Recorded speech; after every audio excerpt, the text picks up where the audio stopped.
আমি যদি এখানে ধর্ম তুলি, আপনি একজন মুসলিম হয়ে আপনি আমাকে বিফ খাইয়ে দিয়েছেন, আপনি আমাকে গোমাতাকে খাওয়ালেন আমাদেরকে। টলিপাড়ার এক অভিনেতা তার বন্ধু বান্ধবীদেরকে সঙ্গে নিয়ে কলকাতার এক নামিদামি রেস্তোরাঁয় খাবার খেতে ঢুকেছিল।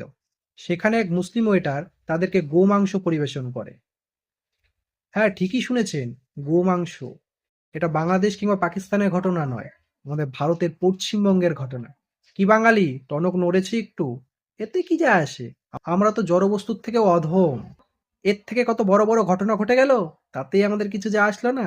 এটা তো একটা সামান্য ঘটনা মাত্র। এটা ওদের সঙ্গে ঘটেছে, আমাদের কি যায় আসে? আমরা নাকে তেল দিয়ে ঘুমিয়ে পড়ি, তাই না? আরে নাদান নিকৃষ্ট হিন্দু, নিঃস্বার্থ ভুলে এবার জাতি ধর্মের স্বার্থটা একটু ভাব। রেস্তোরাঁ রান্না করে খাওয়ানো হচ্ছে, আর কয়দিন পর ধরে ধরে খাওয়ানো হবে, তখন কোথায় যাবি রে? আরে এটা তো ওদের সঙ্গে ঘটেছে, আমাদের সঙ্গে তো এখনো ঘটেনি।